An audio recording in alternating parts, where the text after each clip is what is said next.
দেখো সবাই এখন বাইরে বসে গল্প করছি।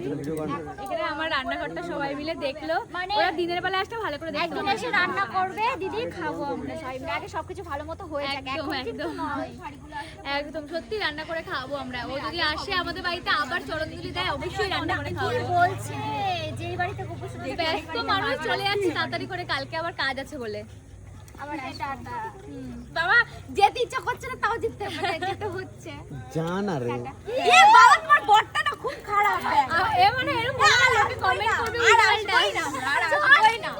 দেখে অপমান। বয়স হয়ে গেছে, বয়স্ক লোকেরা একটুখানি ভুলভাল বকে না। না না না না, এই না সত্যি বলছি, সবাই দাদাকে খারাপ বলে, আমি ভালো বলছি কেন বলো তো? এই মজাটা যদি কেউ না করে না, ভালো লাগে না। মজা তো কাউকে করতে হবে না। তোমরা কি জানো এটা লিটনদার বয়স ভালো। কত সেটা কি জানো? 40 50-এ পড়ছে। শান্তি, এই সাবধানে থেকো দাদা, টাটা। ঠিক আছে চলো টাটা, আবার এসো, আসলে খুব ভালো লাগলো। আরে লেট দেখিনি আমি। ওই পায়ে পায়ে যাচ্ছে। ও যাচ্ছে আমাদের সাথে।